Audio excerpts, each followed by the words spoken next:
right. Well, welcome everybody. Thank you so much, everybody who's joined in and who's jumping on as we speak, for joining us for Propel Her's first ever virtual event. So you'll have to bear with us as we work through all the glitches of this first timer. But for those who have ever been to a Propel Her event before, you probably recognize me. I'm JD Johnson, and I am the SF lead for the Propel Her initiative. Just to give you a little bit of background for those who have never been to a Propel Her event, we were created in 2017, and it was really all about first internally empowering our internal consultants and looking at the unique business challenges that we face as women in business. And we wanted to really figure out how do we just open up these conversation channels. And then as we grew and we got bigger, we were like, let's expand this to the community. There's something special to be said about being a part of your community and helping empower all the women in your community, whether it be professionally or personally. And so some of our vision is that we're trying to create development opportunities through mentoring, coaching, or community events. Part of our goal is to engage and motivate our allies, because we know that the conversation of equality requires everybody to be a part of it, and every voice has to be heard in order for us to understand and see everybody's perceptions. And then we also want to increase our presence and influence our partnerships in our community. So these are things that are our guiding principles throughout. And as you can see in this slide, these are some of the different events that we've had in San Francisco and Portland. And right now we have a 12-woman strong group of internal Propellerites who help organize and help us move our mission forward. For what we have going on today, so the next slide. Wanted to let you guys know who our event organizers are. So as I mentioned, I'm JD. I'm a consultant. I've been a Propeller for about 3 years coming up. And then my wonderful compatriots on this event who helped me organize, like we were 3 peas in a pod doing this organization thing. And as the lead, I wanted to step back, because for anybody who's been to an event before, I typically am one of the hosts. But this year, we have Shaylin and Ashley, who have worked really hard with me on this event, who I wanted them to step up and take a chance to lead and host and guide this conversation. So without much more ado, I'm going to pass this off to Ashley and Shaylin to introduce themselves and carry the rest of the night forward. Thank you, JD. I'm Ashley Steeprich. I'm the office manager in San Francisco, and I've been with the company for about 2 years. And I've been working with the Propel Her initiative for the last year. This is one of my second events to help host, and we're very excited to have everyone. Hi everybody, I am Shaylin Nosal. Been with Propeller about a year, a little over. I am super excited to be with you guys on this journey tonight. And just one note, this event is covering my cat's dinner time, so you're probably going to hear him whining, and I just promised that no animals are harmed in the making of this event. So, yeah, moving right along. All right, so about from 5 to 10, we're going to go ahead and get login, get everyone on, start our intros, which we have already done. Then from 5:10 to 5:40, we'll go ahead and introduce the panelists, open up a poll for everyone to take, and just kind of set the tone for the evening. And then from 5:40 to 6:25 is when we'll really be diving in with the panelists and asking them a bunch of questions and presenting the information that we're going over today. And then from 6:25 to 6:45 is when we will go over the Q&A, where all of you can ask questions and interact. And then we'll wrap things up around 6:45 or so. A few housekeeping things. Shaylin and I will be moderating. If you have any questions throughout the presentation, please post them in the group chat where everyone can see, and we'll ask those at the end. For a networking portion of the event, which is usually a really big part of our in-person events, we've decided to share everyone's LinkedIn information. When you actually signed up for this event on Eventbrite, you were able to say whether or not you wanted to do that. If at the time you said no and now you're more open to it, feel free to send us a message as well in the chat, and we can go ahead and add you, and we'll share those after the event. And then this webinar is recorded. We will be sending out the recording of this event tomorrow or the next day for everyone to have. Sorry, everybody. Driving the ship is, yeah, it's it is a journey. Okay, so the conception of this event really has come about because of the new normal that we are all in. I think we've all kind of found ourselves a little topsy-turvy, and we really now need to care about what emotional wellness in our workplace means. So this quote by Jeffrey Pfeiffer: "I look out into the workplace and I see stress, layoffs, long hours, work-family conflict, enormous amounts of economic insecurity. I want to wake people up. This is a serious issue that has serious consequences for corporate performance and people's well-being." I think resonates a lot. But when he says, "I look out into the workplace," I think it's like we look out into our mind's eye because we're not together anymore. So we are going to jump into a Menti. So if you've never used Menti before, you can just go to www.menti.com and use the code 502924 to fill out the response to the question, "How are you feeling today?" Just to level set.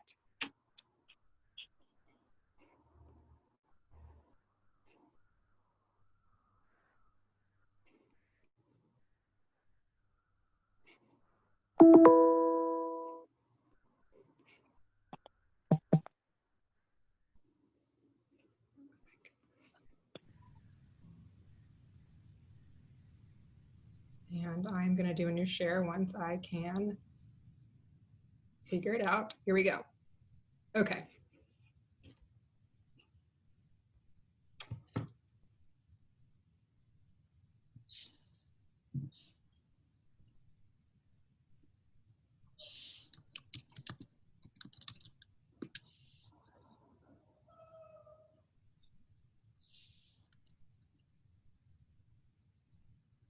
Oh, I gave you the wrong code. Okay, there we go. 503832. Sorry, everybody.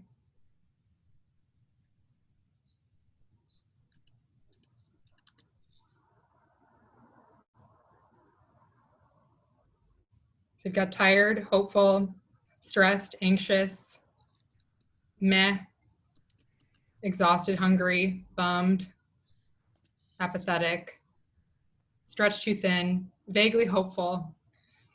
Yeah, I think a lot of us can resonate to these. We're all kind of feeling a little overwhelmed, but sometimes like we got this. So yeah, I think a lot of this makes a lot of sense and we can probably all relate. So let's get back to our PowerPoint. So just to set the tone a little more, our panelists today are bringing with them their own unique and individual experiences and points of view to our conversation. And we really hope that each of you will be able to find a technique that will help strengthen your own well-being and resilience and contribute to how you approach your experiences, both in the past, present, and in the future. So throughout today's conversation, we really invite everyone to reflect on what's going on for them and to join in on the conversation with us. So we encourage you to use that chat box and engage when we get to our question portion. So yeah, let's introduce our panelists. So first we have Sierra, who is a change management consultant here with us at Propel Her. So Sierra, if you want to introduce yourself. Hi there, my name is Sierra. I've been with Propel Her for a little over a year. I focus mostly on change management, so that's the practice area that I am involved in. I support different clients and different levels of change and experiences, but really centered around leadership development and building skills and capabilities to support any types of changes that are happening in their organization. I am a certified yoga instructor. I'm a trained coach, and I really love what I do, and I'm really excited to be here. Thank you guys for all joining. And then Kylene, she is at Airbnb right now as a director for strategic planning and program management for the trust team. Hi, good evening. My name is Kylene. I sit on the trust team, as Shaylin had explained. We manage both proactive and reactive trust and safety activities for trust. So both the things that are happening online and offline. So stuff like maintaining your data privacy, protecting your account from fraud, or adapting our product to allow for a non-binary profile at login, that's my team. Or stuff like drafting and applying Airbnb's policies or operational procedures for dust mites, for things like anti-discrimination, or what happens if something bad happens to somebody in an Airbnb. My team takes care of that. So I lead the team's the team's annual and quarterly strategic planning process, and then I manage a team of program managers that are executing on the most critical work. I've been at Airbnb for 10 months, about month 7 in this role. Prior to Airbnb, I was a director of data management at Nike, and then prior to that, I was a consultant for about 10 years, with 3 glorious years at Propeller. I'll just say that as an employee, as a buyer of Propeller services at both Nike and Airbnb, and as a participant in events like this, just thank you to Propeller for being an awesome community member, and also thank you to JD, Shaylin, and Ashley for organizing today. And then lastly, I'll just say that yesterday was my 4-year anniversary of having brain surgery. And that to me was really a life moment for me, learning how to practice self-care, well-being, and resiliency. So happy to be here today. Thank you. And then we have Claire, who is a wellness and leadership coach in the Bay Area. So Claire, would you like to introduce yourself? Sure. Yeah, really happy to be here. Thank you for letting me join all of you in doing this. I'm a psychologist, clinical nurse specialist, and a union analyst, and have a variety of different roles. But mainly, my passion for healing began when I was 10 years old and was enduring many different health crises myself. And the emotional intelligence of the doctors and nurses who were there made all the difference in the world between whether I was going to feel resilient with what they were about to do to me. And some were good at it and some weren't. I vowed to kind of teach what I learned after living through that experience, and went to Duke University and UCSF nursing school and masters, and learned about stress management, stress resilience, and Ken Selye, John Kabat-Zinn, Herbert Benson, ways to really promote well-being within one's body through one's self-care practices. And then took that into a variety of different clinical settings, and currently work with cardiac patients as well as in private practice with people who have a variety of different issues that they're dealing with, and also at Kaiser Permanente in their outpatient psychiatry department. It's been an intense journey over the years. I was working to get my doctorate way back when, and decided to work with a friend who was doing home care and began counseling cancer patients in their homes when the AIDS epidemic exploded in San Francisco. And it wasn't a choice I made. I found myself in it and stayed in it for 7 years. All my patients died. It was a horrific, but unbelievably wonderful experience, and that I learned so much from the men that I took care of and from the teams of people I worked with. And so resilience was a real factor there. So we can talk more about that. Awesome, thank you. So as you can see, each of our panelists today bring a unique perspective, and we chose them intentionally to bring forward that perspective. So Sierra for change management, Kylene and her excellence in leading a team, and then Claire to bring in her unique medical perspective and wellness perspective. So really excited to have this conversation today with everybody. So we have another mentee, and I'm going to take us to the screen before I lie to you again and tell you that this is the mentee number. So let's get into it. So I think we were hoping to kind of get a pulse on how everyone has been affected by the current climate that we are all in. You know, in a few words, can you describe what your new normal is? I would say mine for sure is hectic. And I think that will probably be something that we hear throughout people's responses.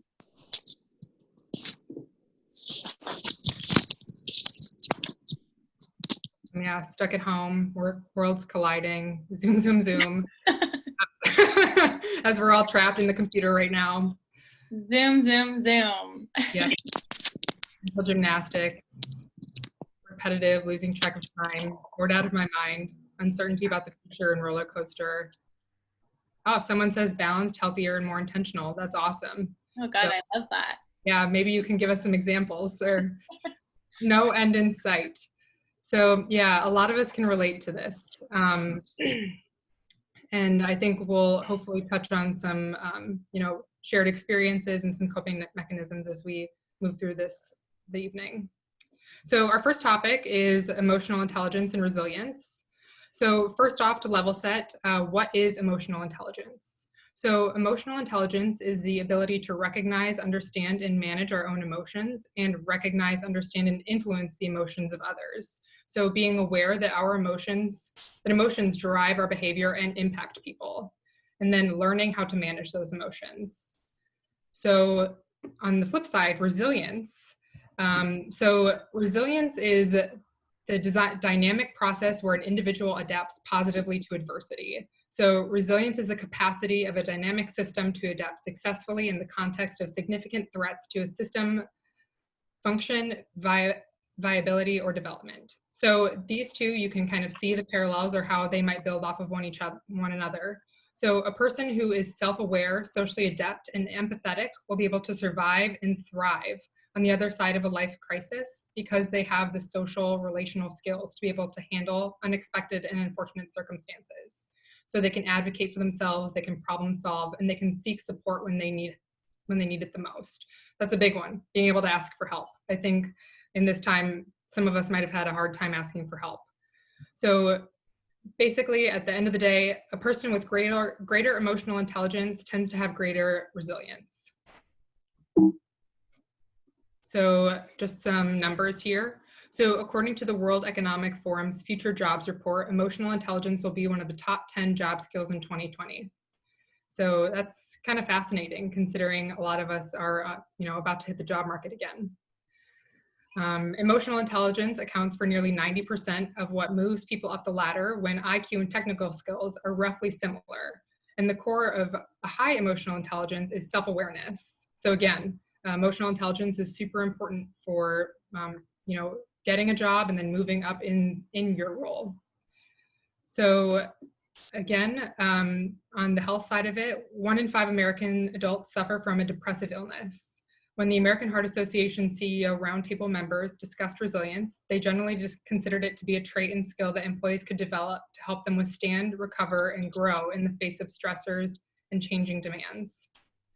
And just a tidbit from the Motorola factoring plant, 93% of employees became more productive after the facility adopted stress reduction and emotional intelligence programs.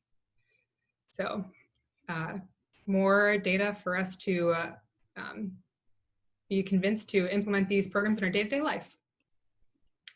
So let us move on into our panelist questions.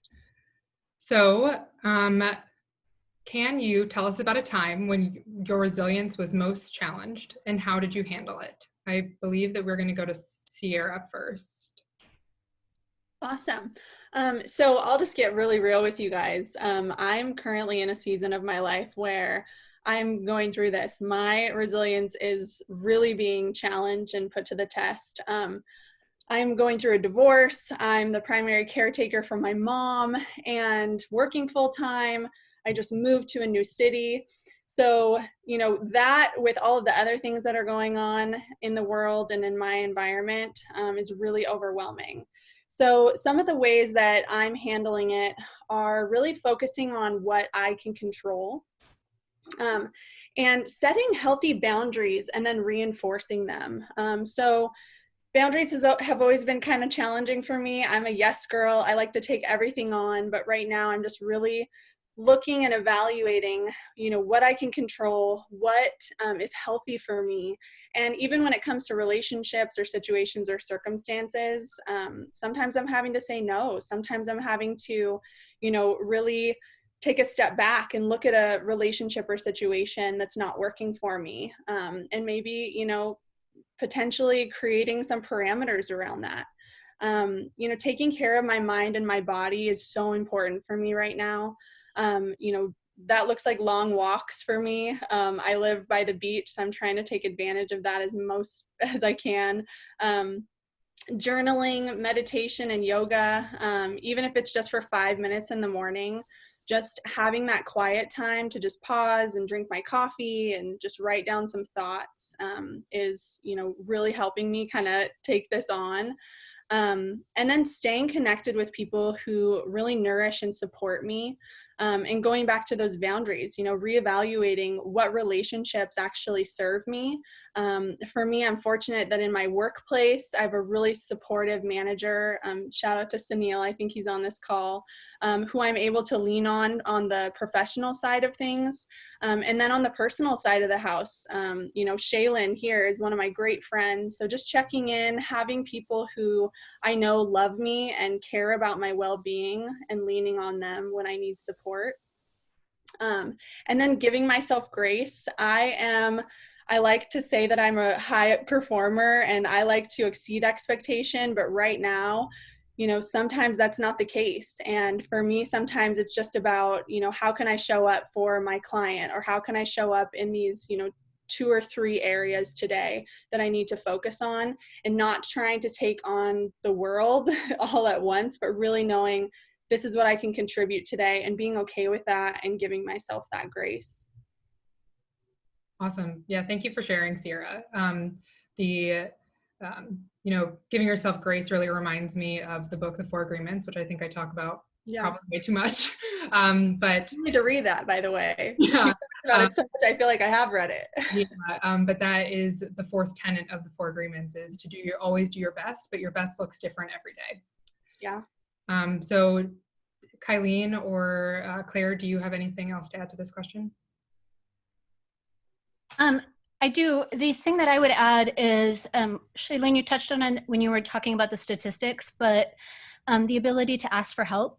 That for me is something that I've actually struggled with quite a bit, both in my personal life as well as my professional career. And quite honestly, it wasn't until the surgery that I mentioned at the start of today, when I was an employee at Propeller, when I actually had to step away, and when it was my physical health that forced me to say no. It has been since then where I've really recognized, hey, it is absolutely okay to ask people for help. And it is up to me to be comfortable with my vulnerability and saying, listen, I don't have it together right now. And I think it's really important that we as female leaders find those safe spaces within our community to be able to say, hey, I'm having a rough day. I need you to drop off a meal.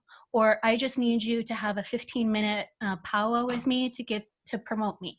That for me has been hugely instrumental in, one, just recognizing that I am still an awesome employee and I can still be a great leader, even if I'm having a bad day, and even if I'm saying, hey, I'm dropping the ball on this, I need some help. And then I also just think it's actually helped me model behavior for my employees as well as my community to say, listen, this person can still, you know, some days be a rock star and some days not be so great. Claire, anything from you? Yeah, I'm just very impressed with what each of you have said, because it's just beautiful how you brought that all together. I think for me, sometimes I tend to introvert when I am going through a particularly difficult, stressful time. And what I have found is learning how to really be with my emotions, really be with my feelings, in order to get a sense of what their wisdom is and what they're teaching me and telling me. And sometimes that means that self-compassion has to be evolved further. And that means dropping a lot of self-criticism, dropping a lot of self-judgment, and being curious instead, and just saying, hey, what is going on? What is this feeling telling me? And how can I be with it and learn from it and ask myself, what do I need? And then being able to get something for myself, or being able to ask for help or be with friends. And also nature for me, as you know, we were saying about going on the beach, really tuning into the beauty that comes when we're just walking and looking and listening and hearing and feeling and sensing. We let nature affect us, we let nature heal us. So that really helps me a lot in times of difficulty. I love that, Claire. Awesome. Okay, so next question. How do you build your emotional intelligence and resilience? And how would you help your teams help to build up their resilience? And how has that possibly changed for current times? So Sierra, I think we're gonna head to you first. Awesome. So I love this question because there is no, prescriptive answer to this on how you build your EQ and resilience. It really is just depending on the season that you're in and the experiences around you. For me, going back to that self-practice of self-reflection, my faith practice really helps me a lot with this, and just through journaling, meditation, prayer, just having that space to reflect on myself and do a check-in. Where am I at emotionally, physically, mentally? Where is my tank running empty? And just having that space for me to do some of that self-awareness, that check is really helpful. And then when it comes to how I help my teams build resilience, this really just is about, checking in, creating space. There's best practices that we can, try to put into place, but really when it comes down to it, no one knows how to navigate anything that we're going through because it's never really happened in our lifetime. So just understanding that everyone's coming to the table with a totally different experience from you. And so the way that I'm showing up and helping my teams build their resilience is just by creating a space for them to try new things. And I love what you were talking about, Claire, around, asking for what you need. And I know that's so hard to do, but when we can create a space where people feel safe and our teams feel safe to ask for what they need, that's a huge win for us because it builds trust. It helps us know where our teams are at. And then it helps them develop some self-awareness too, because they're doing that self-reflection to really understand what their needs are. Awesome, thank you, Sierra. Kylene, Claire, do you guys have anything to add? Sure. Yeah, I think building resilience, there's a couple different things about it. Resilience takes courage. It takes living something through. There's no way sometimes beforehand that we can know exactly how it's all going to turn out or that we're actually going to be resilient. But even the fact of being able to just try and try again, even if we fail, can be very effective. And resilience is not just adaptation. It's about being able to work with a variety of different feelings at the same time. When I think of it like a mother who's about to let her child go off and work or go off to college or leave home, she's got to hold both the excitement for that child and the fear that their relationship is forever going to change, and the sense of missing or losing that relationship of the child self, all at the same time while she's supporting someone else. Same way with a person who's coming to this country to live, an immigration situation. Someone's got to hold on to what they love and is precious to them from where they're from, and open to a whole nother country, world, food, everything, while at the same time bringing those things together and creating something that's incredibly synergistic. So resilience has to be lived through. Once we live through something like that, then we can build on it because we know who we became. When I was working with the whole AIDS epidemic, I learned something about myself that I'll never forget, and I'll learn how I was taught things each and every day.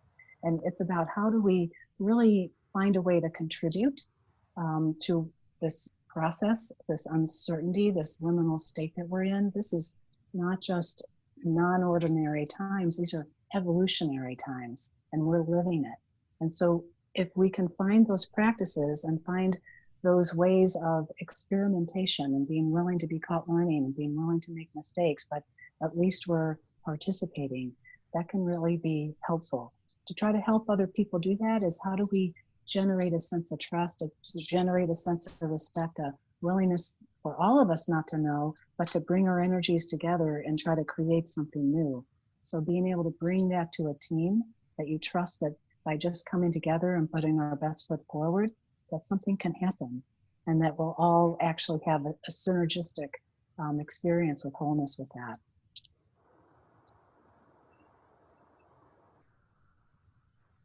The only thing I'd add to Claire's statement is I think typically as I'm leading my project and program managers in a business as usual environment, I try to look for opportunities to help build up that skill and resiliency. I think the fact that I'm sitting within trust and safety that is often dealing with urgent matters, and the fact that we are living in a very, very different time, I don't have as much space right now to really help the team build up resiliency. And so what I try to do is find small little incremental moments for lessons learned where we are using that as an opportunity to just talk through, how did you approach that project? Is there a different way that you could have approached it? In addition, I think I'm also just trying to recognize the starting point that each of my employees are at right now. So if we started this session and the majority of us were saying that we are deflated, that we are exhausted, that we're kind of overwhelmed with technology, I'm going to assume that my team that's their starting position as well.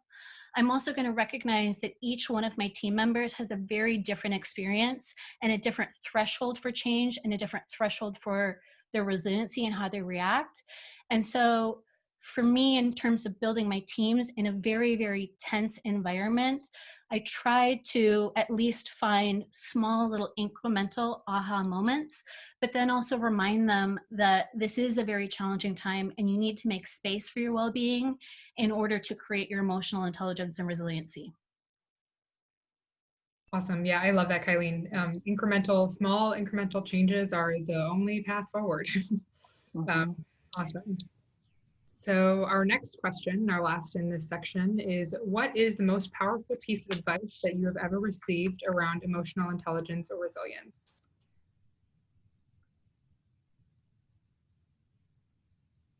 Sierra, do you want to take this one?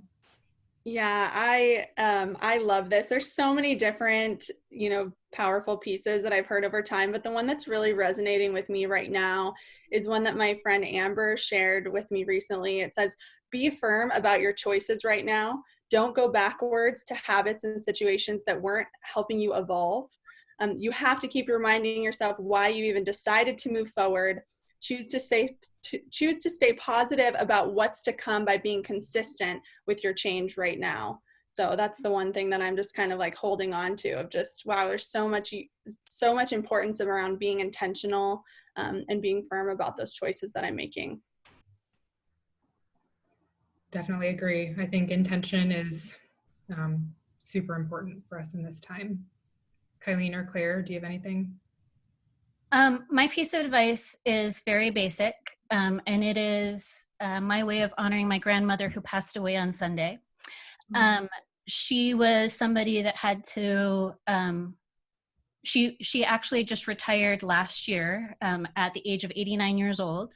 And she was somebody that had to support my grandfather through alcoholism, had to restart 3 different businesses, and eventually owned Prudential Realty in Eugene, Oregon. And it's kind of to the element of what Claire said. Whenever life would get tough, or whenever I just felt like, Grandma, I can't go on anymore, Grandma would say to me, Kai, you just need to go look at the birds. Just go watch the birds. Because what the birds keep doing is they just keep pecking away. And you just got to keep going. And for me, just simplifying it and having it come from my grandmother and having it be nature related, hugely impactful. And I just remember to go look at the birds or smell the flowers. I love that.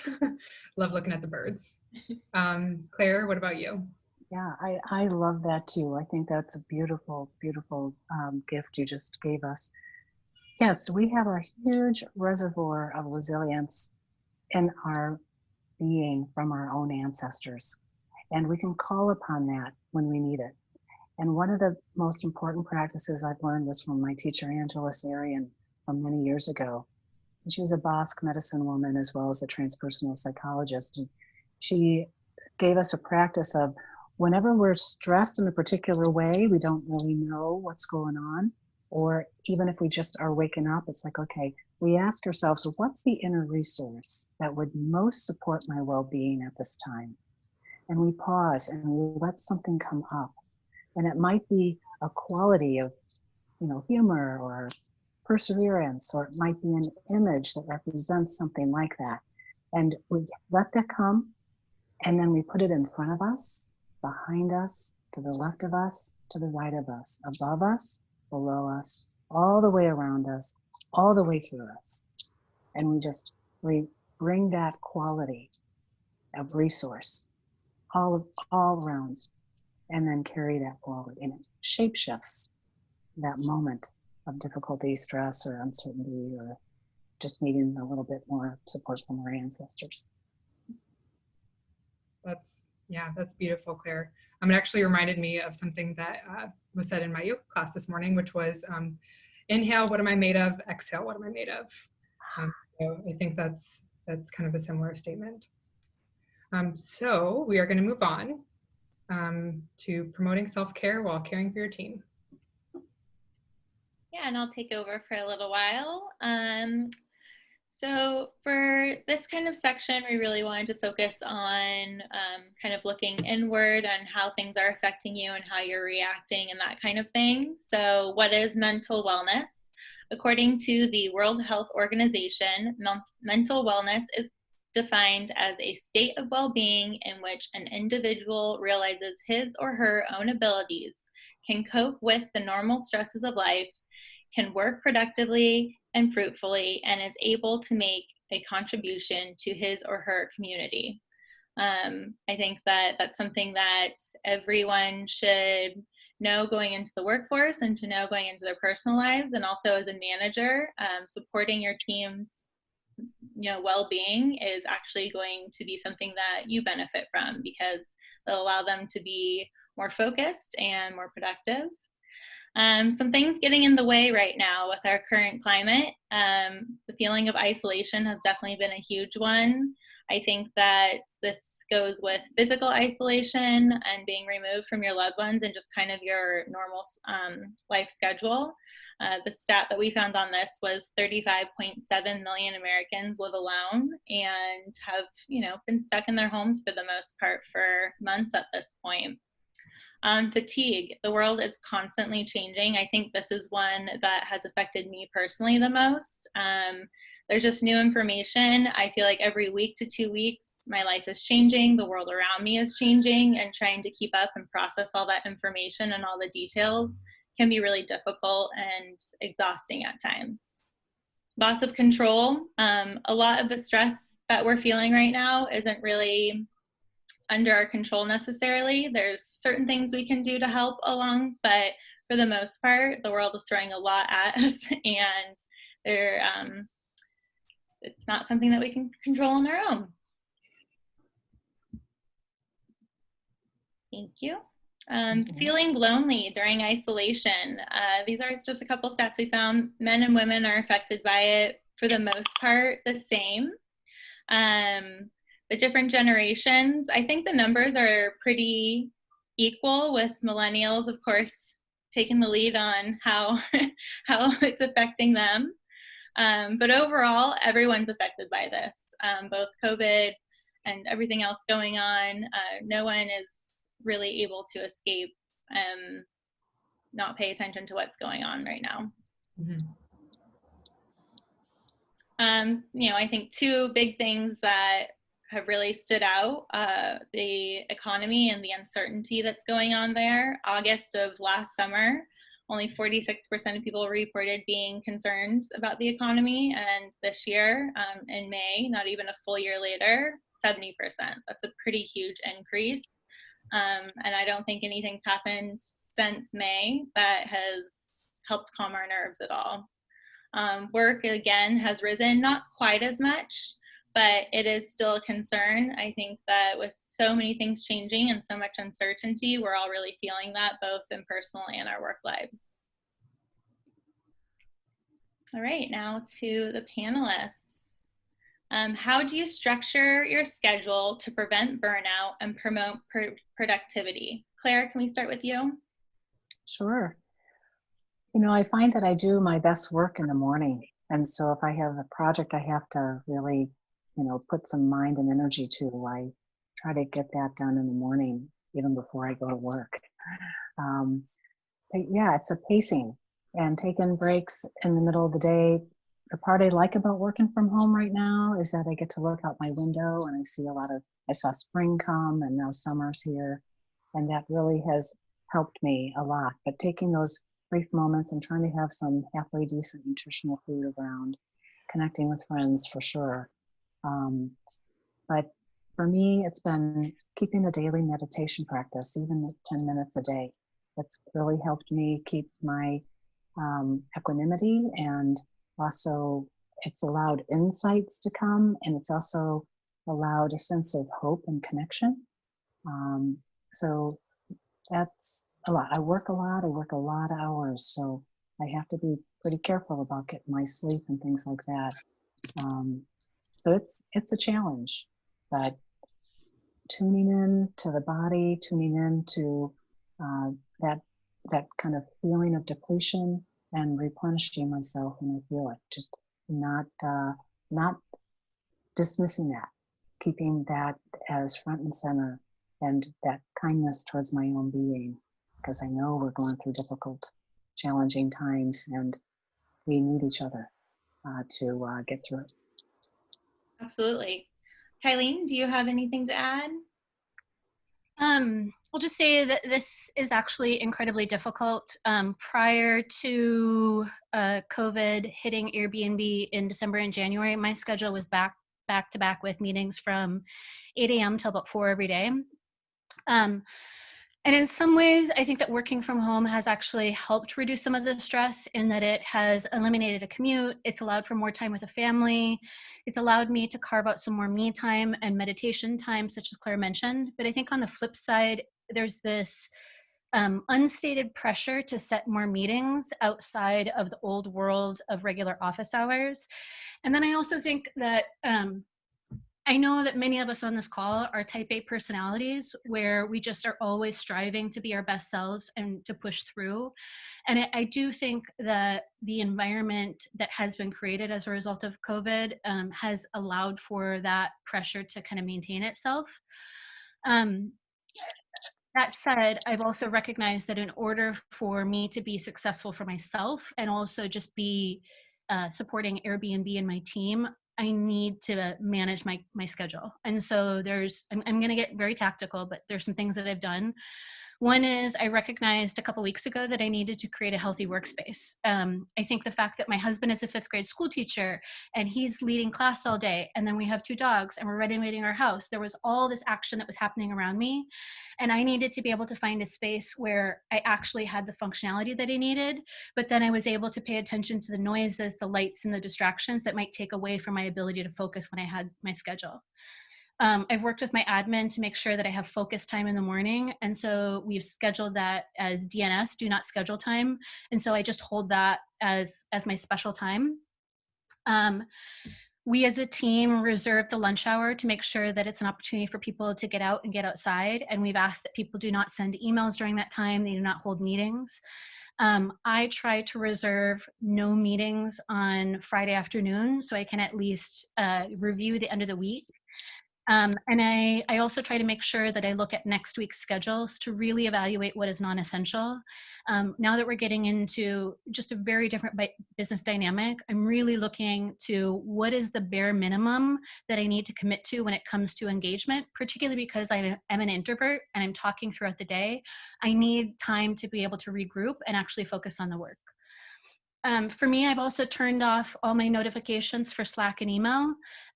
That for me, as I mentioned, my brain and eye challenges, that for me is just really, really impactful in reducing my distractions. I use a tool and I've created an Asana board, and I literally track and reprioritize the work for myself and my teams on a regular basis. And I spend 15 minutes to 30 minutes every single morning looking through that Kanban and making sure that I'm clear as to what my priorities are. And then I make sure that I send out an email communicating that to my manager and my team so that we're all kind of in sync. And then lastly, I want to just call out for other folks, one thing that I think is really, really important is to be clear as to what you feel like you need. So being really self-aware and being explicit about those needs. So whether it's saying to your team, I actually need 3 hours in order for me to review your deliverable, or I actually need to delegate this work to you because I don't have the capacity to do that. I think, to me, I've just found that it's really helpful to be very explicit now that we are engaging virtually, as well as the fact that people are just overwhelmed. And so if I can be as direct as possible, I think it helps the conversation go really well. I definitely agree. Like scheduling and being very specific and thoughtful about all that has helped a lot with the change of environment for the office space. Sierra, do you have anything to add? Yeah, I love everything that they've shared already. I would just, on the tactical side, one thing that's really helped me is at the end of every day, I just take a few minutes to create a to-do list for the next day. With everything going on in my brain and all the stresses that are out there, it's so helpful to just start my day, look down at my notebook and go, okay, that's where I need to pick up today, and these are the priorities that I have. So that's been really helpful, and I cannot stress enough how important sleep is. I know it's so simple, but go to bed early if you can. It's so important. I know for those who are parents or caretakers, that can be really challenging, but if there's any way you can get your family on a schedule so that you can get the rest you need, it works wonders. Sleep, number one. Can't live without it. Yeah. Okay, how is your team staying connected socially during this time? Kylene, can you take this one? Yeah. I'll start by saying that I'm also making space for the fact that some folks don't want to stay connected socially right now. I think I've just recognized that it's a very, very challenging time, and there are certain team members that have had to take greater time in order to process the world events. And so as a manager, I've wanted to respect the different needs that people may need on a day-to-day basis. In terms of how we're staying together and feeling connected, really at multiple levels throughout the organization, whether it's at the executive level or functional level or immediate team, we're hosting listening sessions and Q&A sessions. And to me, I think that's a way of keeping people informed. And by keeping people informed, it's really helping them feel like they're connected and then giving them a sense of, I'm not so isolated. I think in addition, we also just know that folks are struggling. And so to be able to provide a safe space where you can just go and vent or talk, that has been really, really helpful. I think if you do that, just be mindful that you're going to have moments of silence and uncomfortableness, and just as a leader, get comfortable with that. The other thing that I've done is I've extended all of my one-on-ones and immediate team meetings. I've just found in this new normal, I need more time to be able to connect with people. And so even if I take an additional 15 minutes to just talk about nothing, or if it's just about general professional development or career exploration, that to me is non-work related and really gets a sense to be able to connect with somebody. And lastly, we're doing a lot of social events. We're having weekly happy hours with my directs, and then we invite significant others and kids, and we make sure that we do not discuss work. We're having daily workouts or social hours or events, so like card making for people that have been struggling with COVID, or doing online volunteering. We're doing a lot of Airbnb's online experiences, so hosting that for a way to do something fun and engaging, and just providing an opportunity such as this for people to have content that's not work related, but allows them something different in order to focus their energy. I think that is, again, allowing people to feel more connected. Definitely, thank you. Claire, Sierra, do you have anything to add? Yeah, I'll say that, there's some fun things that you can do too at this time. I really love Propeller did like a show and tell. And so my manager and I got to do a karaoke, and, people are just doing things like that. I know the client that I support right now, we do like a making of the band, just an open space where people can bring their instruments and sing, and we just, pick a song and play together. So there's some creative ways too, where you just, set up the time. Just make the space, and the people that want to come and connect will come. And it can be a really good opportunity to just check in personally, or just kind of set everything aside and just be together.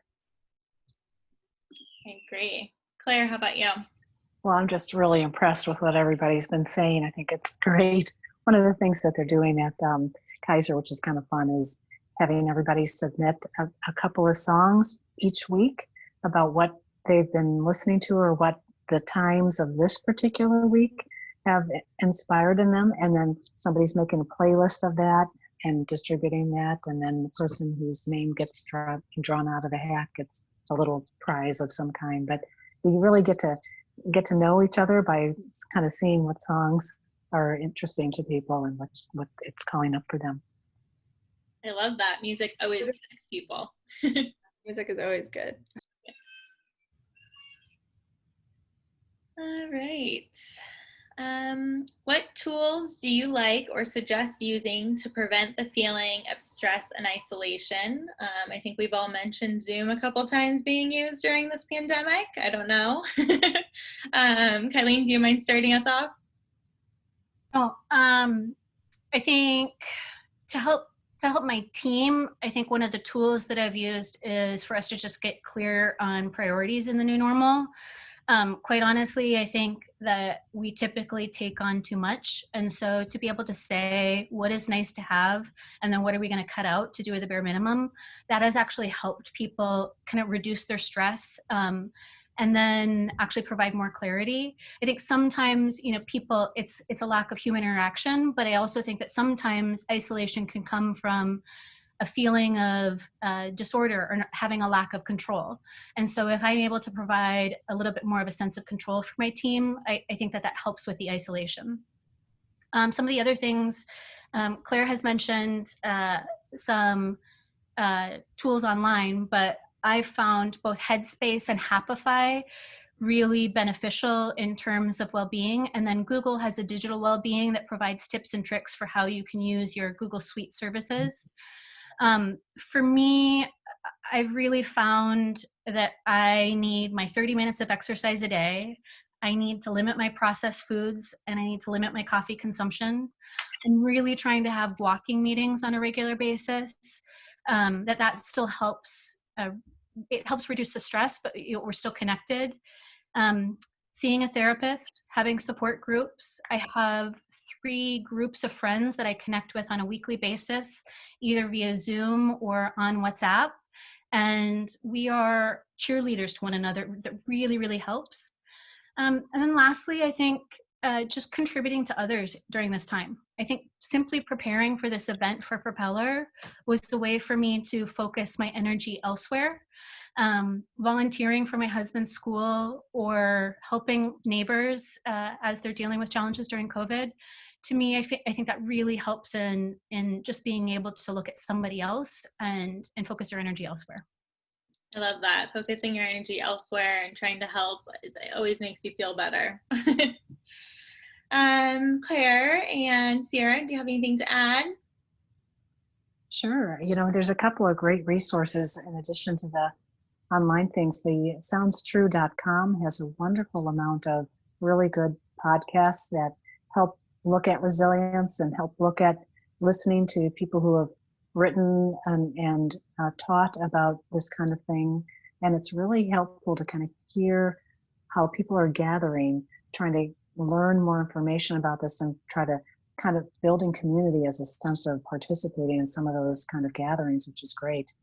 I think participating in imagery, the Ruth Napperstack has a lot of really great guided imagery techniques for, working with our own self-healing or reducing stress. And I love Kelly McGonigal's work on how we relate to stress, that stress actually sometimes isn't all so bad, and that actually how we relate to it. It kind of reminds me of a time when I was driving across the Golden Gate Bridge thinking, oh my God, I have so much to do, I can't.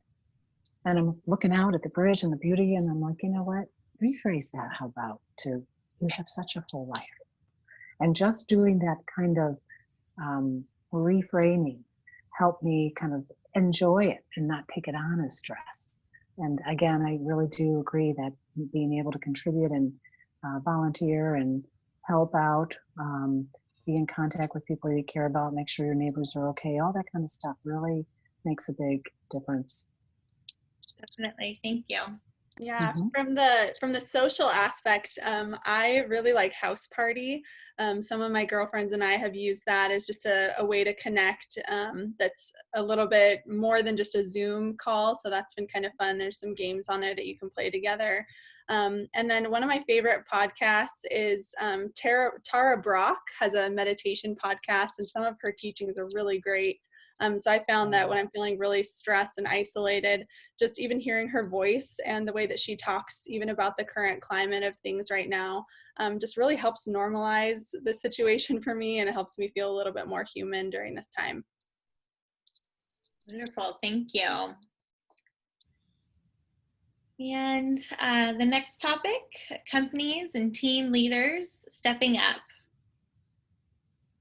Awesome. So we are going to jump right into some statistics. So 70% of healthcare workers right now, kind of on our front lines, are women. 60% of women's employment in the informal economy, so housekeepers, babysitters, things like that, are that is women. So they have limited protections and limited access to social programs that are really important right now when they might not have their income, their stable income. The gender pay gap is stuck at 16%, which means that women are more vulnerable to this economic downturn that we are in the midst of. And women in the home do 3 times more unpaid work than men. So I know the school year is coming to an end now, but when kids were still in school, that meant that they might have been more responsible for homeschooling, making sure that the kids were fed, entertained, etc. So, and then here, women, these 2 graphs just compare the experiences of men and women with work from home policies. So women in general are more likely to be dissatisfied with working from home. Oh, there's my cat again. Yeah, he is an attention whore. Women are more likely to be dissatisfied with work from home policies compared to men. And then in this graph, this shows that everybody wants more support when it comes to work from home policies and this time that we're in right now where we are working remote. But we want different kinds of support if you are a mom versus a dad. So for example, moms are more interested in being paid despite not working. So that is kind of reflected in their informal home work that they've been doing. Whereas men are looking for training on remote supervision and management and the actual ability to work remotely in their roles. So let's move into our panelist questions. So how has your company stepped up to support employees during this challenging time? Kylene, do we want to start with you? So I mentioned that when that Airbnb has had a number of conversations and had a number of just weekly listening sessions. I think the other thing that I just want to talk about is that very quickly Airbnb's leadership at HR just recognized that we weren't going to be able to be working at the same level that we were working at before. COVID actually hit our China office much faster than everywhere else. And we experienced a significant population that was going through isolation. And from that, we just recognized that the majority of our employees were probably going to be at about a reduction of capacity at about 30 to 50%. And so HR started proactively having conversations with leadership to be able to prime us for the fact that that was going to be acceptable. And so they started sharing the same message that personal well-being was critical to resiliency from the very beginning, and that we needed to maintain that in order to deliver quality work.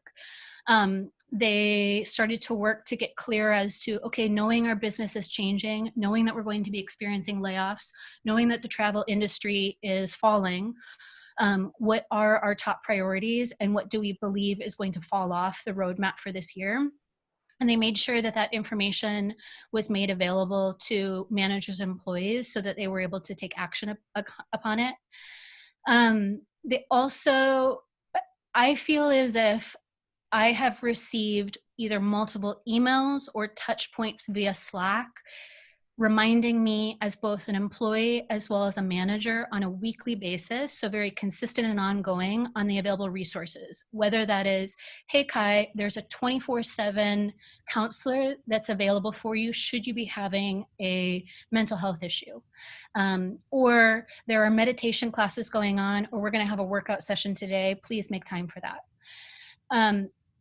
In addition, I think that they proactively started to recognize that team members weren't going to be able to work at their full capacity, and then started to provide teams with guidance on how you would set new expectations for teams, and really prepared managers with guidance on how to support their team members, either with a reduced schedule, an alternative schedule, a time away, a leave of absence. And Airbnb has started to, for instance, last Friday scheduled a company-wide mental health day, and then just generally asking people, how are you doing? Do you need space? Okay, as a manager, I'm going to just recommend that you're going to take the day off just to be able to get your mental space back so that you can deliver quality work. Wow. Sorry, I muted myself because of my cat, and now everything's happening. Okay. He controls my life. I say it on every Zoom call. So Claire or Sierra, do you guys have anything to add? Sierra, maybe from Propeller, or Claire from your experiences with other. One of the things that my good friend Andrew Behar, who works at As You Sow, is doing is he is having me actually come, or not go, but virtually work with the staff and offer 4 times of training of how to bring meditation into the workplace. And we're going to be kind of learning the different kind of skills. And I just think that that's such a great idea to offer his staff a chance to experiment with some of these practices and kind of allow it to happen actually in the workplace. So that's pretty cool. That is awesome. That's an awesome opportunity. Mm-hmm. Yeah, I think what I've seen from Propeller has been really creative and actually really helpful for me personally. So one of the things that we've done is just our leadership team has been really consistent and clear with communication. There's a regular pace that now I come to expect, and I know when communication is going to be being sent out, and that's really just helpful for me to know, you know, where I can go and when I need to go to my email to access information about what's happening in the firm. So that consistency with communication is super helpful. One of the things that has also been really helpful in how they've stepped up is they created a bench buddy program where consultants who are on the bench can partner with a consultant who's on a client to really help support them in their project. So for me, being a caretaker and, you know, needing some extra support, I've been able to have that so that on the client side of things, you know, I'm able to still provide the same quality of work and really still be able to show up in a way that makes me feel good, that makes, you know, our clients happy and makes, you know, Propeller look good. So I think that program has been really great just to have that extra collaboration and partnership. And then I think another way is just really being flexible to try new things. You know, what worked at the beginning of March, maybe isn't working now. You know, things have changed a lot. People are, you know, maybe back then it was around just how do we work in a remote environment, and now we're thinking how do we be more collaborative, or, you know, how do we help people who are feeling in isolation and as we're ongoing in this situation. So I really love how flexible they've been and how creative they've been to really customize things. for the team. And then I think, just offering customized approaches based on different situations. So no one, not everybody's the same. We're all feeling things in a different way. So I think one of the ways that Propeller's really stepped up to support is just creating the space to know where people are at. Whether that's with regular check-ins and one-on-ones, and just really being personal about it. Get to know people on a personal, professional basis beyond just the, hey, how's it going? How are the kids? Really, really create that safe space so that they can be vulnerable. And for me personally, that's been huge in my success, and being able to just stay sane and be able to get my work done is knowing that I can go to my manager whenever I need to and just say, this is where I'm at this week. Here's a solution that I'm going to offer up. What do you think about this? And we can kind of create that solution together. I completely agree with your points about Propeller. Propeller has been very supportive during this time. So, okay, this is a three-parter. So how do you show up to support your employees? How has this support needed to differ for male and female employees? And how has this needed to change during this time? So Kylene, you want to take this one? Sure. I talked a little bit about how I'm supporting my employees by just extending their one-on-ones as well as extending their team time. I think I also just recognize that as a leader, people are looking to me as an example and to set the tone. And so I am conscious as to how I'm coming across, and conscious of trying to maintain my family mantra of positivity and kindness always, and just knowing that positivity and kindness will come through to my employees. And in a very stressful time as program managers, even if you're faking it, it will support your project. That said, I also feel for me as if it's really, really important for me to be authentic and honest with my employees. And so if I am having a bad day, I am honest about it. And I do say, when we actually had to lay off half of my team at the beginning of May. And when I had to make that announcement, I said it was a very tough conversation, and I'm going to probably have some low days. And I honestly think that being vulnerable and authentic actually helps for that feeling of connection, and is allowing the team to feel like they're a team, even though we're in isolation. I'm gonna kind of move into the next question. One of the things that I found is that I just, because everyone is processing the very dynamic world that we live in, and because trust is an environment where we are taking care of all of the bad that's going on in the world, and quite honestly, the bad actors are continuing to stay in Airbnbs while everybody that's good is staying home. I've just found that I need to ask more probing questions. I need to be comfortable with silence.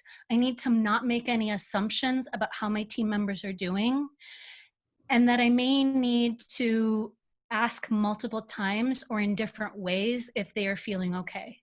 I have one male employee that I can sit down with him and he will tell me his entire diary for that day. I have another male employee that it is pulling teeth to figure out how he's doing. And then one day he will erupt in tears and it'll be his breaking point. So I've really had to figure out what is everyone's needs. I also think, to the point that the panelists have made earlier, just being conscious of my female employees and the responsibilities that they have at home. I had one direct report who had 2 small children that were under the age of 7 years old. And as a result of her husband's work, she was responsible for all the household duties. And she came to me at a point where she was, ready to turn in her notice. And instead we worked together to say, okay, let's actually get you clear as to what are your deliverables? How do we define success for that? And let's actually put you on a reduced schedule from 3 p.m. till 7 p.m. every day so that you can actually have some quiet time. And then she made up hours on Saturday and Sunday. And it was an arrangement that we worked, but I feel like in times of COVID, we've just had to be more open to the alternatives. Yeah, definitely. I think flexibility is the name of the game these days. Claire, do you have anything to add or? Well, I was just kind of reflecting on how, in my one-on-one work with people, we've been doing that, on video or by phone, but mostly on video, and how that's changed the interaction, and how that is very difficult for some people. But the attempt to try something new, just the attempt to try to make a connection, and there's such an intimacy of face when you're in one-on-one and working with people and talking with them about how they're enduring all this, as well as the rest of the things that they're going through. So there's something that's happening to the connection that's a little different with my other colleagues and staff. It's kind of hard because all of our meetings are Zoom now, and we don't have those little interactions in the hallway, and we do really hard work taking care of people. And so I think there's been something that's been missing. So I'm really appreciating what I'm hearing the other panelists say, and want to take it into that workspace. So thank you. Awesome. Yeah, one thing that I've personally noticed is that this has required a level of vulnerability just to, verbalize these things that are coming up for us. So, when working closely with people, being able to say, this is a rough day for me, or my cat is really annoying right now, so excuse me, or, so I think in ways we have maybe, come a little apart, but in other ways we've been able to grow closer together through our vulnerability and shared experience, because this is really a shared trauma that we're all experiencing right now. Yeah, well said.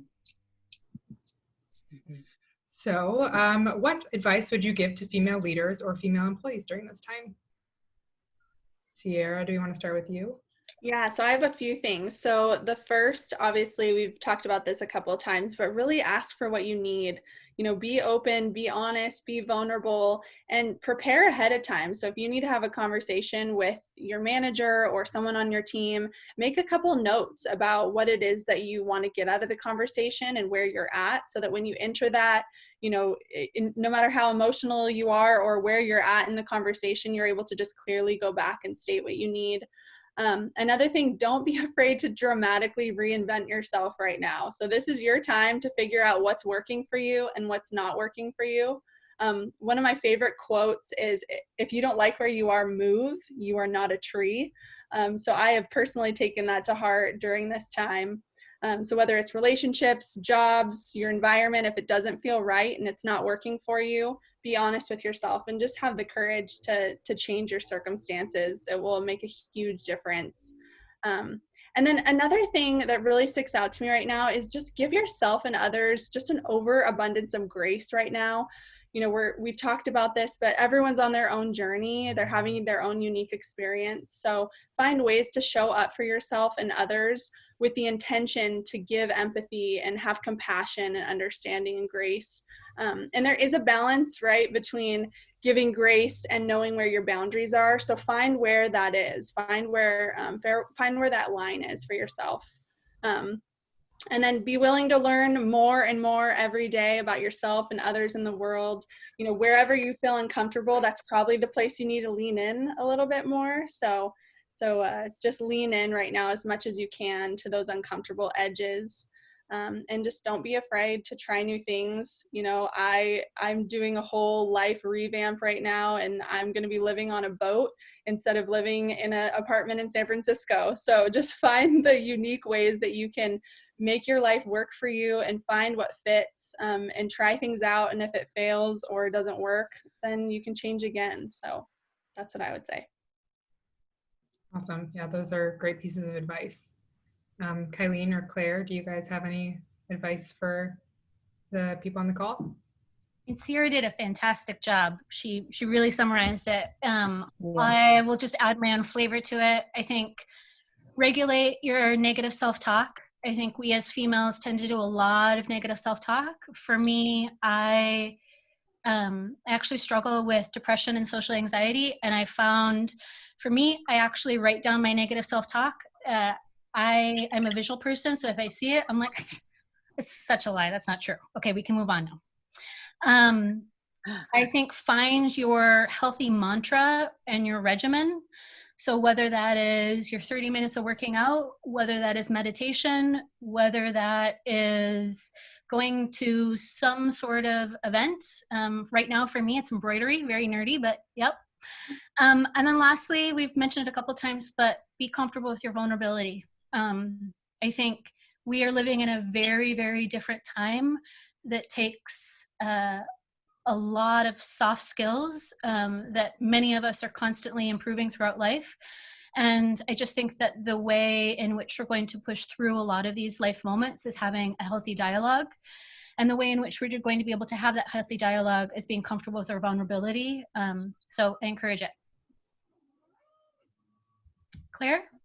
Yeah, I think what everyone has said is just really wonderful. And a couple of things I would add is, really taking time to cultivate some joy and savor that which we're really loving or enjoying. Rick Hansen talks about if we take just 20 to 30 seconds of really savoring in that which we're appreciating, whether it's the beautiful yellow rose that's blooming or the fact that our cat loves us so much, it wants our attention.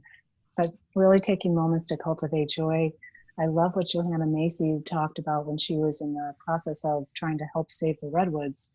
She said a friend of hers told her, and I love the word grace that you've been using through the time, that which we seek to save gives us the grace to do so. And so if we're trying to be helpful to our employee or trying to help our company or trying to, participate in some new development that we're trying to grow in the world right now, that if we ask, that grace will come and it will give us the grace to do so. We don't have to think it's going to be all on our shoulders or even all on our team's shoulders, but it will come to us. And to relate to your feelings, relate to your stress, have it be a communication so that we're not just in reaction, but relatedness with it can be really very helpful to help us build tolerance to experience some difficult emotions. Yet, we don't, having resilience is not about not being afraid. We can actually grow our courage by feeling that fear or feeling that vulnerability and doing it anyway. Yeah, I love that. Resilience is not being afraid. That's awesome, Claire. Thank you. Thank you. Okay, so we have one final mentee, and then we're going to move into our summary. So, what has been the most challenging part of adjusting to your new normal? So, I believe I have the right code this time. It's 856099, and it is at www.menti.com, but I'm going to flash over and share my screen so that we can just all be on the same page again, because as we've learned, this is maybe difficult for me. Good job being comfortable with your vulnerability, Shailene. You have to verbalize your anxieties at all. Exactly. Yeah. Yeah. Okay, awesome. So we have some coming in. So understanding expectations, scheduling, not seeing my friends, not enough alone time. Yeah. Yeah, I think for me, the most challenging part has been, yep, exactly, blurred boundaries between work and home. Working harder and longer than before, and this work-life balance. Yeah, it's, I know, very hard for all of us. Being an introvert, not feeling settled, lack of interaction with friends and family, no time to pee. I feel you. You're constantly on video calls, man. Not having line of sight to book travel and having that as a place to escape in my head when stressed. Understanding and interacting with other people, where are they coming from? Yeah, that's, I think, hard, just new normal and before. Feeling like I've been benched while the world continues to spin and grappling with a lack of control, staying focused and assessing what is really important, not overworking and back pain. Yeah, this kitchen table is not doing it for me, guys. So I feel that as well. Yeah. Awesome. So let's get back into our wrap up here.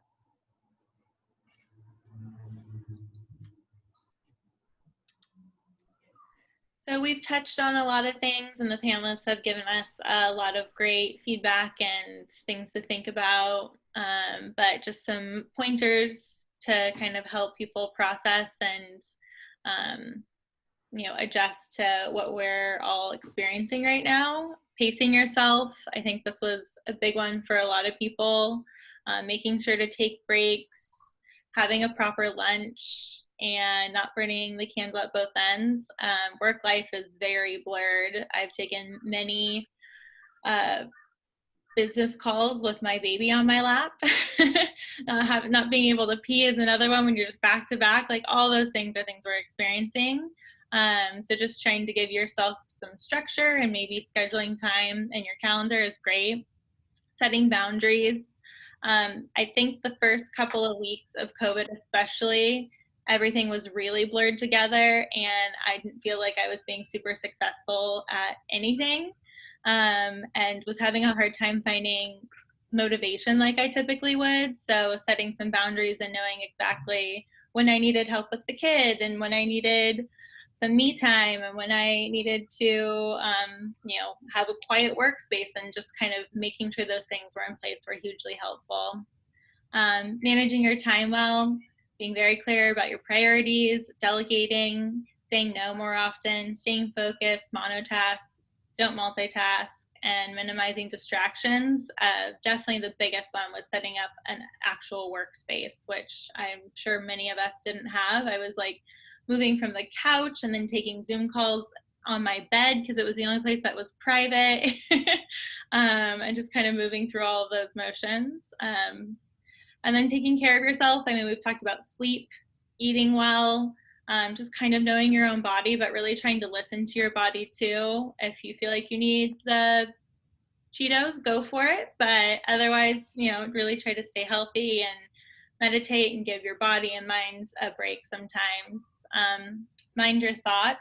I think that changing a narrative from something negative to positive is easier said than done. But if you are intentional about it and it's something that you really want to focus on over time and practice, it'll become easier and easier. Managing your emotions and emotional state kind of plays into that as well. And then talk to people and seek out support, whether that's within work or your friend group or family. I think it's really important to make sure that you know who your support group is. And if someone is taking up space in your life that you don't feel like supports you, this is a good time to kind of maybe distance yourself and really lean on the people that make you feel good and help bring positivity into your life. And then being true to yourself. I think it's something we all have to remind ourselves sometimes. I know that I'm a pretty go with the flow person, and I don't always say no, but just reminding myself what's really important to me and what my values are, and aligning those with the other things I do in my life is really important. Thanks, Ashley. One thing I want to add really quickly, this actually came up with JD and Ashley as we were planning this event, and I think it goes to being true to yourself and also taking care of your thoughts. But I do Fancy Fridays. It gives me something to look forward to, and also kind of gears me up to like, this is the weekend now. So I put on makeup and I get dressed, and that might not be everyone's jam, and that's totally fine, but I missed getting dressed and I missed wearing glitter, frankly. So it's been something that I really enjoy. So if you guys have meetings with me on Fridays, sorry for my craziness. We love it. So just to wrap it up again, I think we've acknowledged several times on this call, but just, being aware that suffering is a part of life and it's not something that you can control. So what we need to focus on is the things that we can control. I cannot control this cat's meowing, but I can control my reaction to it. And I think that is the most important piece. And then again, carefully choosing where you're directing your attention. So this is showing up and being grateful for things. So I actually do a gratitude journal. So in the morning, I'll write down 5 things that I'm grateful for. And so that could be like, I appreciate the way that the sun is coming in and shining through my stained glass. Or I'm really thankful for, the way that this coffee is hitting me this morning. Or I love talking to my mom. So just making note of those things actually makes me feel more positive as I start my day. And then asking yourself, is what I'm doing helping or harming me? I try to ask myself this when I have negative self-thoughts. So how is this thought serving me? Like, to what purpose? What is my end goal? And so that gives you control back over your emotions and your actions when things start to feel a little bit out of control. So I believe now we are going to move on to our Q&A. JD has been collecting our chat for a while. So Yes. Awesome. This has been my job today, is to make sure the chat and keep logistics flowing well. So we've got 2 questions right now, and people feel free to add them as we go along. I'm watching the chat and I will make sure we ask them. So Michelle has asked, what are healthy techniques for quieting unprompted negative self-talk? And how can we recognize and mitigate PTSD-related or other triggers? I don't know if Claire wants to start us off with this one. Sure. Yeah, I think a couple things there. With the self-talk, when it comes on, our critic is usually often trying to get us to recognize something. And we want to be able to kind of recognize it as a signal and kind of say, okay, I'm recognizing this familiar talk. I got the signal. Now I've got this. And then explore what's underneath that critical thinking. It's hard to quiet this up.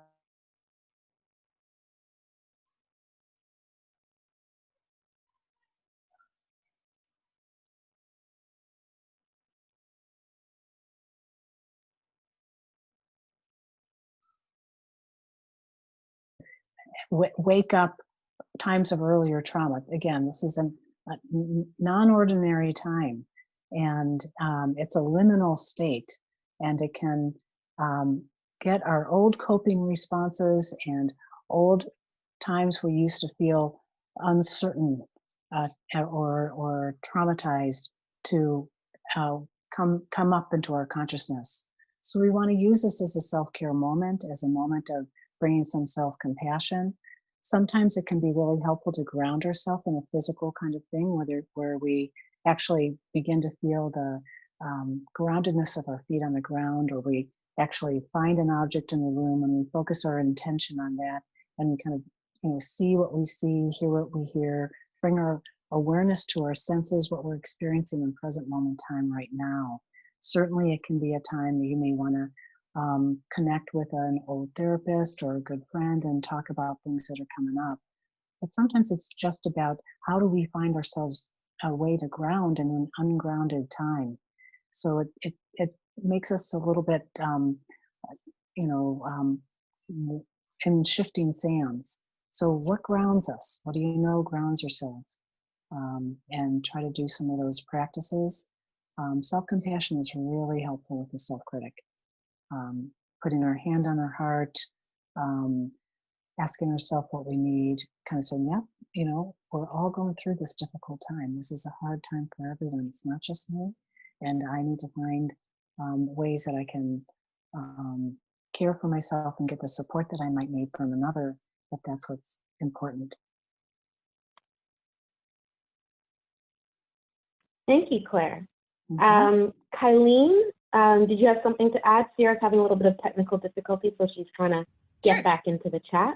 Sure. I think before I mention that I document the self-talk, Michelle, what I've noticed is that when I tend to have more unprompted negative self-talk, it's a time when I'm just feeling overwhelmed, that there's just too much going on. So one of the other things that I try to do is just break up my responsibilities into smaller tasks. If I break something up into smaller tasks and then I can actually get that task done, then it helps with the negative talk and that I've actually accomplished something. In addition, sometimes I just go through and list my accomplishments as a reminder of, hey, here are the things that I've actually accomplished. And I think to Claire and Sierra's point in some of our earlier discussion, just looking at what are the aspects within your life that may be creating those toxic feelings. Is it that you don't have a work desk that is conducive to conversation? Is it that you've had, a tough conversation, or you've seen something in social media? Just trying to pay attention to what might be influencing you in order to try and mitigate that negative self-talk. And then I think the only other piece that I'd say is, remember, it's normal that there are lots of individuals that go through negative self-talk, particularly in a challenging time. We don't necessarily know what our path means. And so I think just recognizing that, hey, what I'm going through, somebody else might be going through, and having that discussion. Really great point. There's so much that happens in our own heads. And I know for a lot of myself and my female friends, we are in our heads so often. And this time has allowed me to be in my head even more than normal, because there's no place else to go and no basketball, which is my saving grace. So we have one other question in the room. For those of us currently working for companies that are not stepping up to support employees in this challenging time, how would you suggest encouraging well-being in the workplace? Kylene, do you want to take that one? Sure.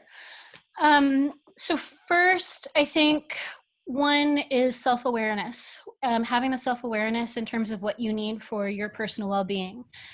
Is it that you need to have protected work hours? Is it that you need to watch the amount of emails that are coming through? Is it that you need, quiet space in order to get your work done? I think just in order to advocate for yourself, you need to have a good understanding as to what you need.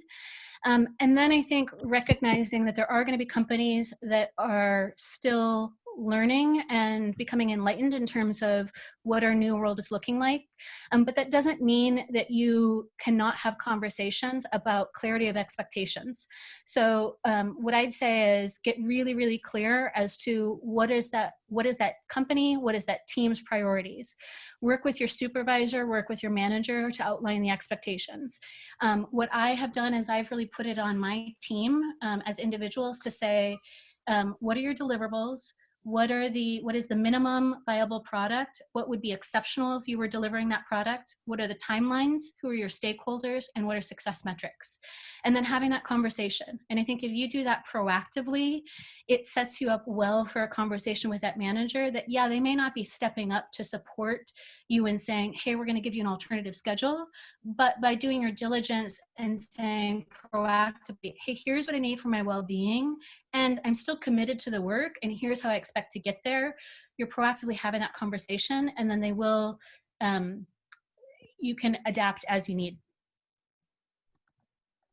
Great point. I think a lot of my journey, what I've seen is when you're coming to your manager, if you're coming to an executive meeting, being proactive and having an answer and being prepared often paves the way for better conversations and more open conversations, because it's not just, I have a problem, I don't know what to do about it, unless you're asking, I need help, can we brainstorm on how do we have some ideas, which in a sense is still being proactive because you're asking for that help.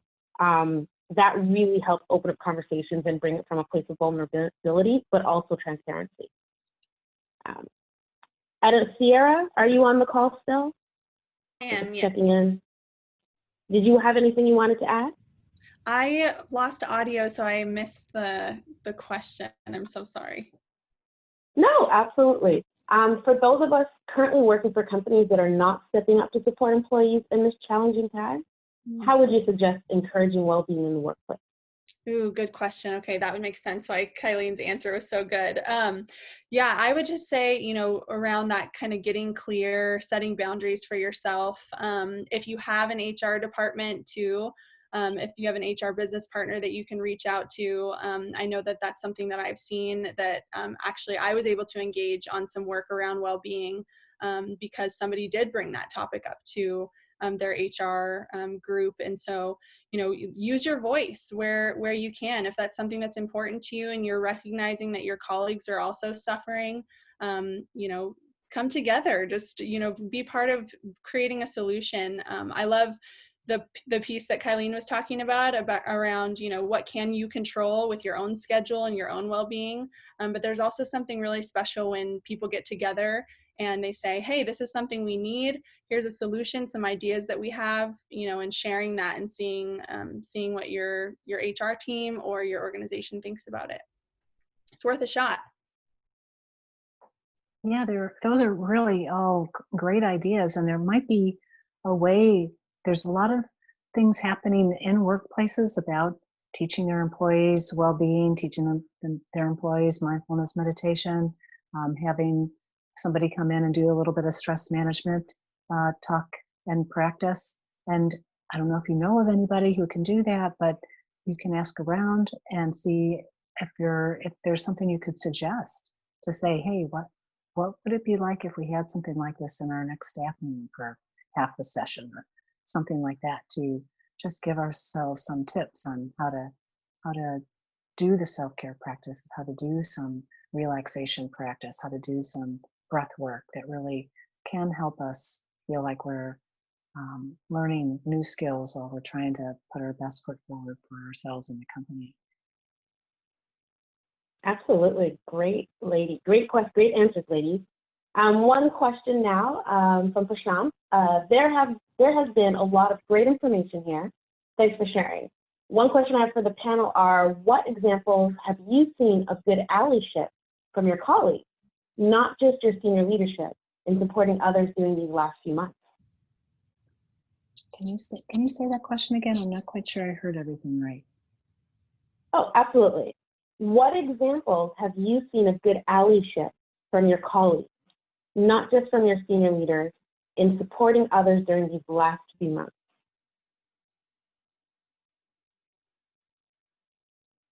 I can give a couple examples. Sierra, go ahead. Sorry, happy to have Sierra go. No, go ahead. I think one thing that I've noticed is I've mentioned some of the listening sessions that we have, and then oftentimes, it might be a meeting of like 15 to 20 people.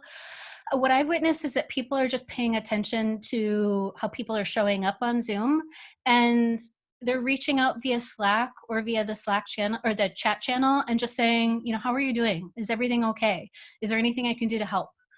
I think in addition, what I've witnessed is there's pods of women that are reaching out to me throughout Airbnb, as well as just through my network on LinkedIn, that are just saying like, hey, how are you doing? Do you want to get together for 15 minutes to just talk?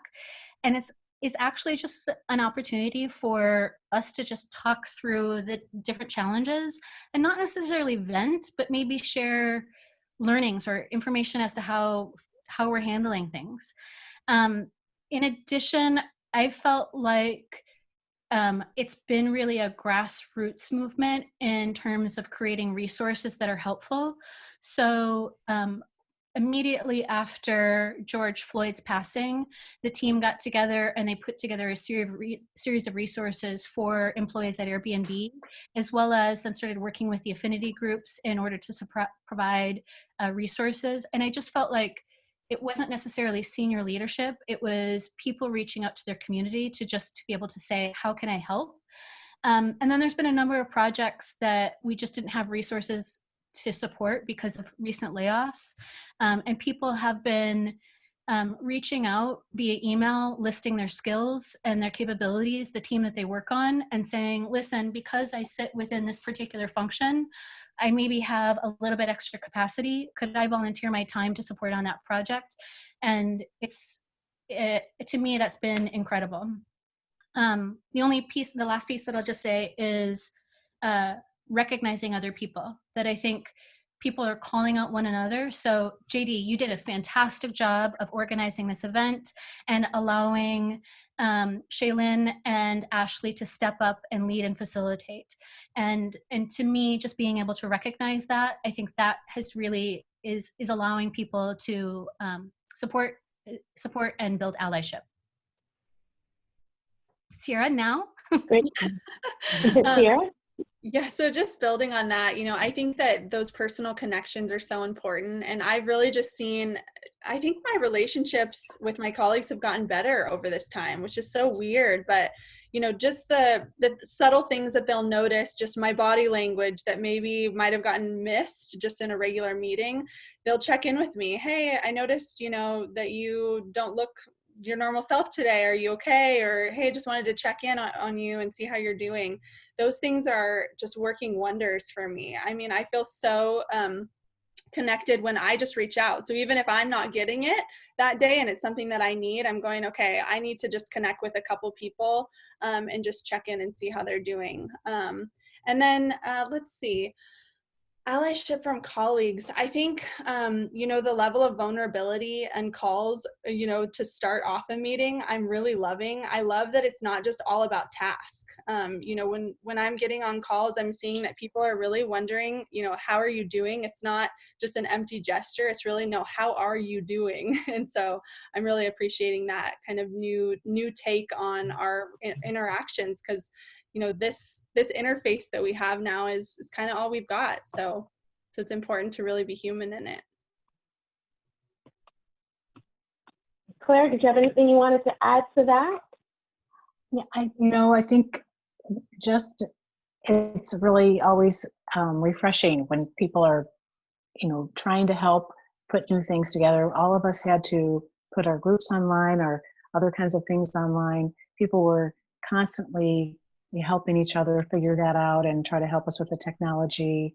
And that kind of support is really, really great. So it just seems like people are looking for ways to support each other and open to feeling the support. And I love what I heard the other panelists say about, offering that acknowledgement and that, genuine acknowledgement for when they see somebody doing a great job or when they see someone who might need a little support. So I think that's beautiful. Thank you. I love it.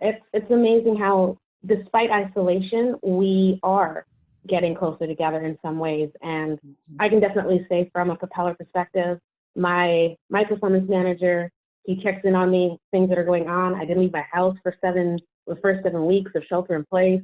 Actually, everybody was like, JD, you need to get out. Go, leave your house. It's okay. And that's like a really important thing that we check in on each other. And, if we haven't seen somebody in a long time, they're just not in our meetings, especially we don't meet in person, just dropping that line to say, hey, how you doing? Or remembering a birthday. These are things that I see our company doing, and that our allies and other females are just trying to keep that connection warm and continuing despite not being able to do our fun things in person. All right, I think we're going to call up one last question. Drew has a question on what are helpful tactics or methods in engaging where teammates are in terms of their own thresholds for change and resiliency in this time.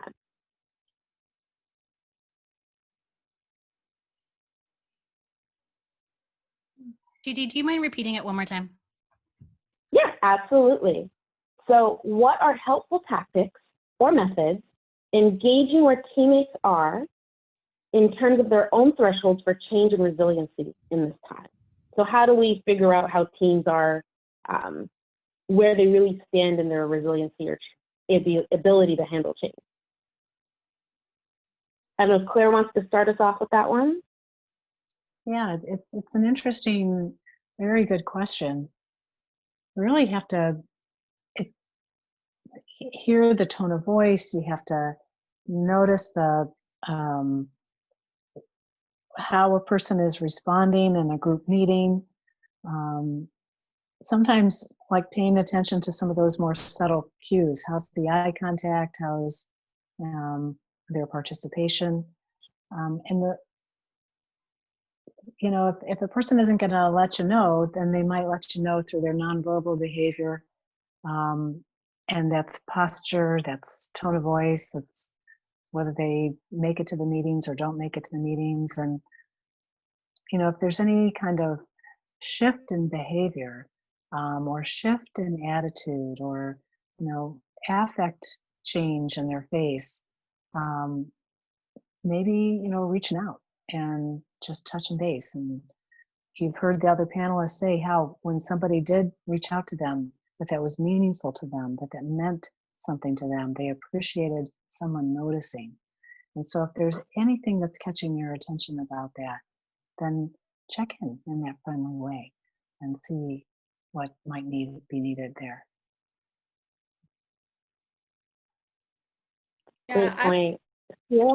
Oh, sorry. Yeah, I was just about to call your name here.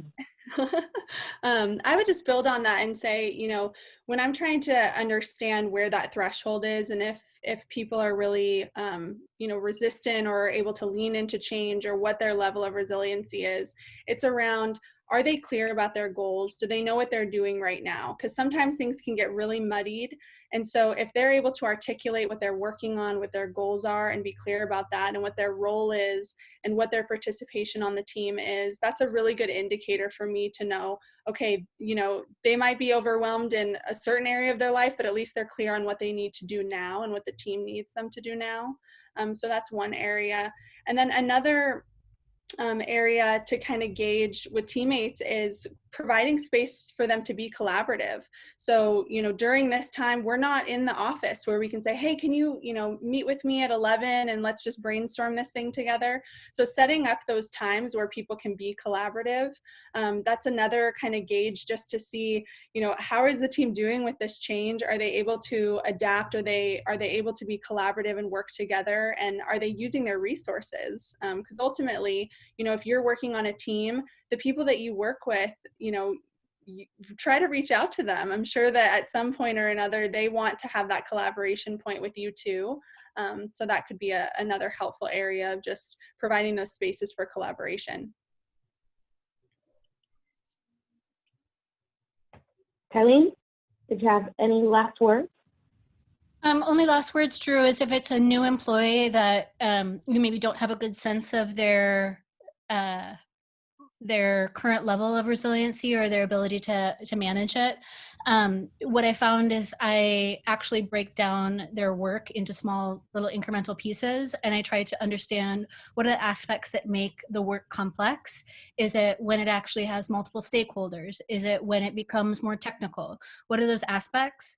And then I try to provide that employee with a build of a project that actually adds in complexity over time, and then really try to work with that employee to gauge what were you excited about in terms of that work, what was actually deflating about that work, to really pick apart their resiliency and what actually builds them up, and then what's actually deflating for this individual. Great questions. I love it. That's going to be it for our Q&A session. I'm going to hand the mic back, metaphorically, to Ashley and Shaylin. So I think we just wanted to say thank you, everybody, for attending tonight. Like Ashley said, we are going to send out this recording and also share the LinkedIn information of people who agree to have their LinkedIn information shared for virtual networking. But yeah, we really appreciate you joining us. Ashley, you have anything? Yeah, and special thank you to our panelists. I think that there is a lot of great things discussed and some really helpful tips that we can all grow from. So thank you so much. Definitely. All right. Have a great evening. Yep. Have a great evening, everybody. Thank you, everyone. Bye. Be well. That was great, you guys. Thanks, Claire. Thank you. Nice to see you. Yes, thank you, Claire, Kylene, and Sierra, who's not on the phone anymore, but thank you. Thank you. Thank you. Thanks And so much, you guys. Love having really you. appreciate the opportunity. What a great program you offered. It was fantastic. Yeah. Oh, we're amazing. Really helpful. Thank you. Bye, guys. Thank you. Bye, Kylene. Have a good night. Bye. Good night. Good night, y'all. There. Good night.